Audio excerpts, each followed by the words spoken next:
And finally, new rule: if something about the human race is changing at a previously unprecedented rate, we have to at least discuss it. Broken down over time, the LGBT population of America seems to be roughly doubling every generation.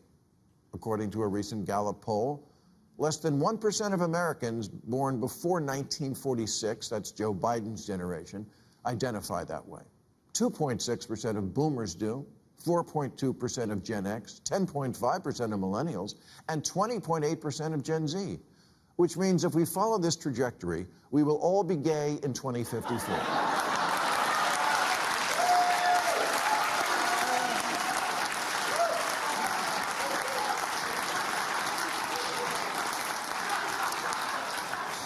And then who's going to buy this chair?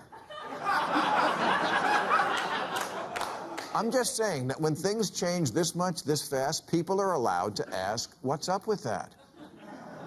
All the babies are in the wrong bodies? Was there a mix-up at the plant, like with Captain Crunch's Oops, All Berries?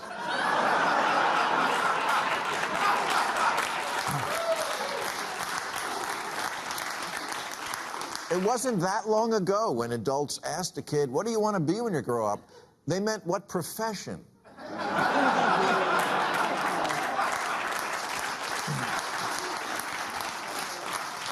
In the wake of America about to lose abortion rights, the ACLU recently tweeted a list of those who would be disproportionately harmed by this. You would think women might top that list? No, wasn't even on the list. Second on the list was LGBT. Really? Abortion rights affects gay and trans people more than, you know, breeders? I'm happy for LGBT folks that we now live in an age where they can live their authentic lives openly. And we should always be mindful of respecting and protecting. But someone needs to say it. Not everything's about you.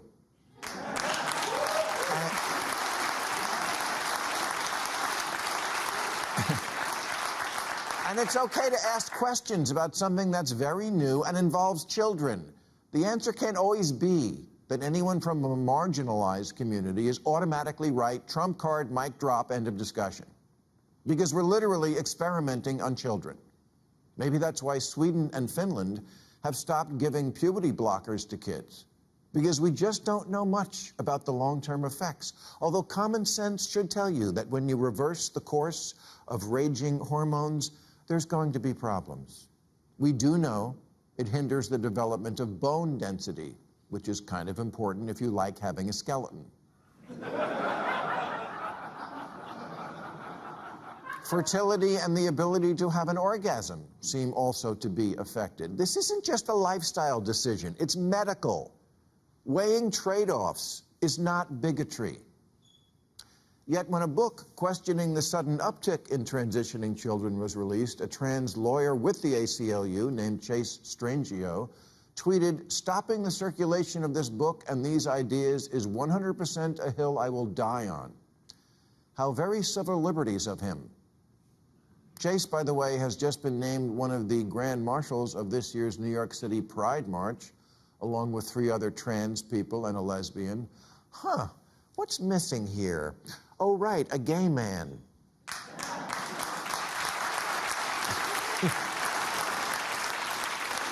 That's where we are now. Gay men aren't hip enough for the gay pride parade.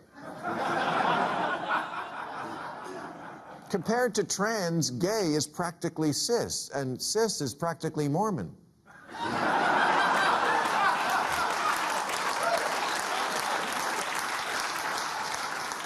And this is a phenomenon we need to take into account when we look at this issue. Yes, part of the rise in LGBT numbers is from people feeling free enough to tell it to a pollster, and that's all to the good. But some of it is, it's trendy. Penis equals man? Okay, boomer. Remember, the prime directive of every teen is anything to shock and challenge the squares who brought you up. It's why nobody gets a nose ring at 56.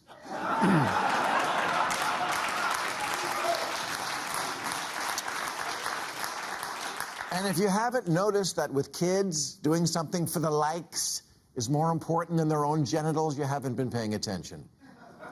Dr. Erica Anderson is a prominent 71-year-old clinical psychologist who is herself transgender and who now says, I think it's gone too far.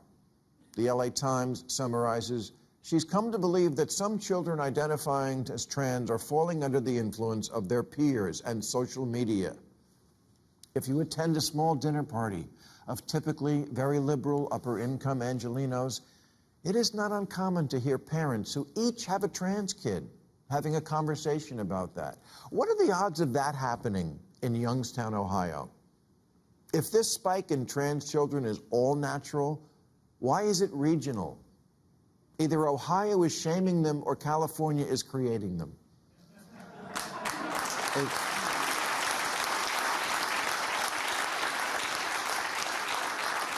It's like that day we suddenly all needed bottled water all the time. If we can't admit that in certain enclaves there is some level of trendiness to the idea of being anything other than straight, then this is not a serious science-based discussion. It's a blow being struck in the culture wars using children as cannon fodder. I don't understand parents who won't let their 9-year-old walk to the corner without a helmet, an EpiPen, and a GPS tracker. And God forbid their lips touch dairy, but...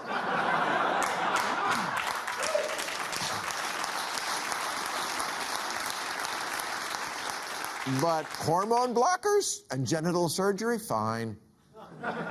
Talk about a nut allergy.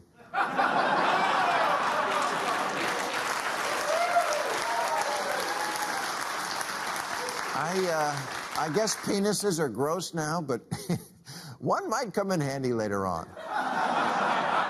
And if you're a man who wants to experience life without a pair of balls, you do not have to get surgery. You can get married. Kid. Oh, we joke. And never forget, children are impressionable and very, very stupid. Kids don't know why mom drinks every day or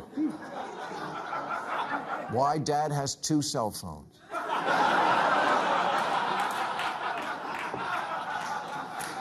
Maybe the boy who thinks he's a girl is just gay. Or whatever Frasier was.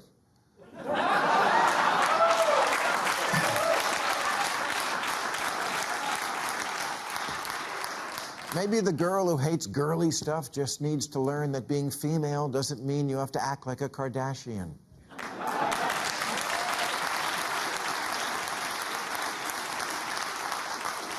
Maybe childhood makes you sad sometimes, and there are other solutions besides hand me the dick saw.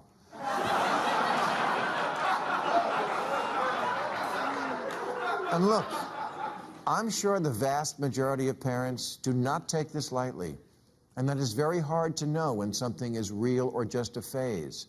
And I understand being trans is different, it's innate. But kids do also have phases. They're kids, it's all phases. The dinosaur phase, the Hello Kitty phase. One day they want to be an astronaut, the next day you can't get them to leave their room. Gender fluid, kids are fluid about everything. If kids knew what they wanted to be at age 8, the world would be filled with cowboys and princesses.